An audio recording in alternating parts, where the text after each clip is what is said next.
Perfect! Let's begin episode 2 of your immersive historical series, Whispers of the Ancients, West Asia, Southwest Asia, Middle East. Episode 2, The Akkadians, Empire of Dust and Divine Power. C to 334 to 15 for BCE, Mesopotamia, and beyond. They came not from the marshes but from the dust, not from temples but from the frontiers. They were Akkadians, children of the Semitic tongue, riders of change, and the first to bind city to city beneath one god, one king, one empire. Where Sumer built the blueprint of civilization, Akkad cast it in iron and fire. From the humblest of origins rose a man named Sargon the Great turned conqueror, a servant turned sovereign. He would not rule one city, he would rule all. This is the tale of the Akkadians, of ambition carved into stone, of divine mandate wielded like a blade, of an empire born in the shadow of gods and undone by dust and time. One, before the empire, the Semitic strain. Long before Sargon wore a crown, the Akkadian people lived alongside the Sumerians, trading, farming, marrying into their world. They spoke a different language, a Semitic tongue, the ancestor of Arabic and Hebrew. But they worshipped similar gods and adopted many Sumerian ways. The Akkadians were not aliens to Sumer, they were its mirror, more rugged, more mobile, less tied to temple bureaucracy, and in a world of fracturing city-states, their hunger for unity became prophecy. 2. The rise of Sargon. His name was Shahrukhin, the true king. We know him as Sargon of Akkad, but his origins are wrapped in myth. They say he was born of a priestess, set adrift in a basket on a river, raised by a gardener, a Mesopotamian Moses before Moses. He served as cupbearer to the king of Kish, then overthrew him, not for revenge, not for pride, but because he saw something no other man saw, that the cities of Mesopotamia could become one. 3. The sword and the seal. Sargon didn't just conquer, he reshaped the world. He marched south and captured Uruk, the proud jewel of Sumer. Then Kish, Lagash, and Nippur. City after city fell not in days, but in thunderous years, and when they bowed, he did not burn their temples. He claimed their gods. He made Akkad, a city lost to us today, the capital of an empire that stretched from the Persian Gulf to the Mediterranean Sea. For the first time, the idea of a world empire became real. Point 4. The divine kingship. To rule an empire, one must rule the heavens. Sargon proclaimed himself king of the four corners of the world. Not just Lugal, not just warrior, but chosen by Enlil, Ishtar, and Anu. He was not merely human, he was ordained. Inscriptions from his reign glow with divine affirmation. He wasn't just fighting battles, he was fulfilling destiny. And behind his throne stood the mighty goddess Ishtar, whom he worshipped with fierce devotion. In her name, he conquered. In her image, he ruled. If you're captivated by the rise of ancient empires, don't forget to like, subscribe, and comment below. Tell us, which forgotten ruler should we uncover next? 5. The administration of empire. Victory is easy, governance is hard. But Sargon was no mere conqueror, he was an administrator. He appointed loyal governors to rule conquered cities. He standardized weights, measures, and cuneiform writing across his realm. His scribes translated Sumerian into Akkadian and vice versa. The empire became a web of trade, law, and tribute. Goods flowed from the mountains of Anatolia, the copper mines of Magan, Oman, and the distant lands of Dilmun, Bahrain. For a generation, the world felt ordered like the gods themselves had drawn new lines upon the earth. 6. Naram-Sin, God among men. If Sargon built the empire, his grandson Naram-Sin transformed it into legend. Naram-Sin, beloved of Sin, the moon god, called himself the god of Akkad, not just chosen by the gods but one of them. He wore the horned helmet, a symbol once reserved only for deities. He crushed rebellions, battled mountain tribes, and even claimed to defeat foes no man had seen before the Lulubi and Zogros dwellers. His stelae show him towering over enemies, arrows in hand, marching towards stars. He wasn't just a king, he was a constellation in motion. 7. The empire at its peak. Under Naram-Sin, The Akkadian Empire touched every edge of Mesopotamia. His armies moved like rivers swift, inevitable. He built temples, expanded Akkad, and elevated the Akkadian language to new prestige. Art during his reign became bold, dynamic. Reliefs showed motion, not stillness, emotion, not symmetry. The ancient world was watching itself awaken. But power tempts the gods, and when a mortal claims divinity, the heavens listen. 8. The curse of Akkad. Later tales tell of a terrible drought, a curse from the gods. They say Naram-Sin offended Enlil, chief of the pantheon. He had sacked the holy city of Nippur. He had built temples to himself. And so, the skies closed, the rains ceased, famine stalked the land, enemies rose from the highlands, cities rebelled. The empire that had roared like a lion began to crumble like dry clay. Was it divine wrath, or the weight of empire buckling under its own ambition? Still with us? If this empire of dust and divine power fascinates you, make sure to subscribe and like and tell us in the comments. What other ancient empires deserve a spotlight? You help decide where time travels next. 9. The Gushan invasion. Into the dying embers of Akkad came a new force, the Gushans, mountain people from the Zagros range. Sumerian texts revile them as barbarians who knew no gods. They are blamed for ruin, lawlessness, the end of order. But archaeology suggests something more nuanced. The Gushans were likely opportunists taking advantage of ecological collapse and political chaos. They didn't destroy Akkad, they simply walked into a vacuum, and so the empire fell not with fire but with wind, famine, and the silence of failing systems. 10. The aftermath. Echoes of Akkad.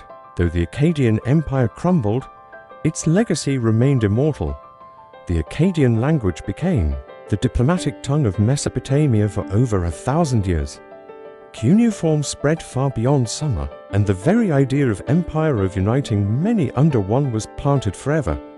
Babylonians, Assyrians, Persians, they all traced their greatness back to Sargon. Even in the Bible, echoes of Akkad linger. Nimrod, Babel, the flood. And through these echoes, a truth endures that once, long ago, a man dared to rule the world. And for a brief, burning moment he did. 11. A city lost to time. Where is Akkad? We know of Akkad, the imperial heart of the empire. From texts its wealth, its power, its glory. But no spade has yet uncovered its ruins. Unlike or Uruk, Akkad remains lost.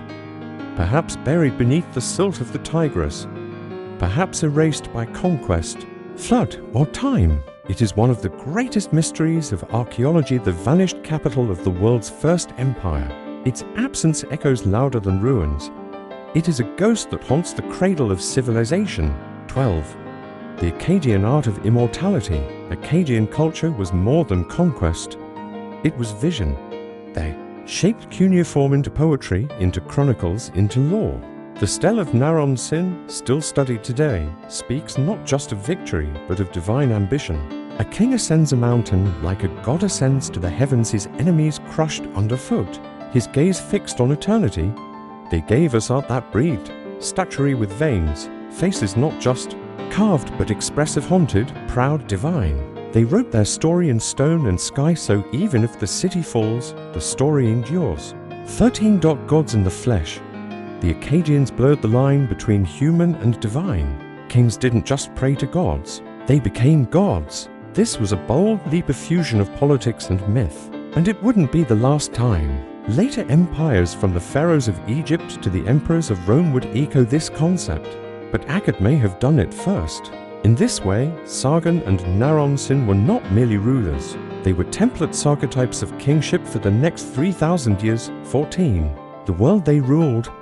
To understand the Akkadians, one must imagine their world, a land between rivers, rich but treacherous. Rains were rare. The Tigris and Euphrates gave life but also death. Farmers toiled on fragile soil, dependent on canals, on priests, on hope. Cities competed, spied, and plotted. Each god had a city. Each city had a pride. Then came Sargon, not to erase, but to unify, to bind these fractious powers under a new idea. One empire, many gods, one king. It was a radical dream, and for a moment it worked. 15. The Akkadian Pantheon. Though they worshipped Sumerian gods, the Akkadians brought new fervor. Ishtar, goddess of love and war, was raised to central prominence. She was both nurturing and wrathful, a mirror of empire itself. Shamash, the sun god, was invoked for justice. Enlil, the air god, was still supreme, though he seemed increasingly distant. But it was the king who now stood between gods and men, no longer just a priestly servant, but a channel of voice, a bridge. Religion in Akkad was not just ritual, it was power. 16. Women in Akkad, the voice of Enheduanna. In the halls of Akkad, a woman rose to greatness. Enheduanna, daughter of Sargon, priestess of Nanna, became the first named author in history. She composed hymns to Inanna Ishtar, blending devotion with political unity. Her poems were not just prayers, they were propaganda. They united gods across cities. They affirmed her father's rule. She was poet, priestess, and pioneer, and her words still echo, lady of blazing dominion. Clothed in terror, riding on fire, in her we hear the soul of Akkad. 17. Collapse, the fracture of power. All empires fall, but Akkad's end was slow, not sudden. Records speak of drought, rebellion, and invasion. The climate shifted, crops failed, nomads descended, provinces broke away. The empire splintered like sun-baked clay. Naram-Sin's divine crown now weighed heavily on mortal brows. The Akkadian dynasty lasted just over a century. Its end came not with a scream, but with a sigh, an empire of dust returning to dust. But the idea would never die. 18. The Sumerian Renaissance, a return, not a rejection. After Akkad fell, Sumerians regained power, especially under the third dynasty of Ur. But they didn't erase Akkadian influence. They adopted its imperial model, its administrative systems, even its legends. They built ziggurats higher than ever. They wrote in Akkadian script. They didn't just restore, they evolved. Because once the idea of empire is born, it cannot be unthought. Akkad did not disappear. It became foundation. 19. The legacy in the blood of empires. The Akkadian blueprint would live on in the law codes of Babylon, the military discipline of Assyria, the vast administrative machine of Persia, the god-king philosophies of Rome. Even Alexander the Great, when he marched into Babylon centuries later, entered a world built on Akkadian dreams. And so Sargon and Naram-Sin cast long shadows, not as names, but as ideas. The divine right to rule, the centralization of power, the myth of unity, these are their true monuments. 20. The dust remembers. Today, the winds sweep over Mesopotamia, crumbling walls, broken statues, unread tablets. And yet, when archaeologists brush away centuries of sand and find a name, a face, a prayer, they find Akkad. They find the memory of something vast, not just an empire, but a vision of humanity, its ambitions, its beliefs, its fragile power. The Akkadians are gone, but their whispers remain. In the clay, in the script, in us. Thank you for journeying with us into the world. As first empire, the Akkadians, empire of dust and divine power. If you were moved by the story of Sargon, Naram-Sin, and Enheduanna, let us know in the comments, which ancient civilization should we explore next? Subscribe to never miss an episode. And if you believe in keeping these ancient voices alive, like, share, and join our growing tribe of time travelers.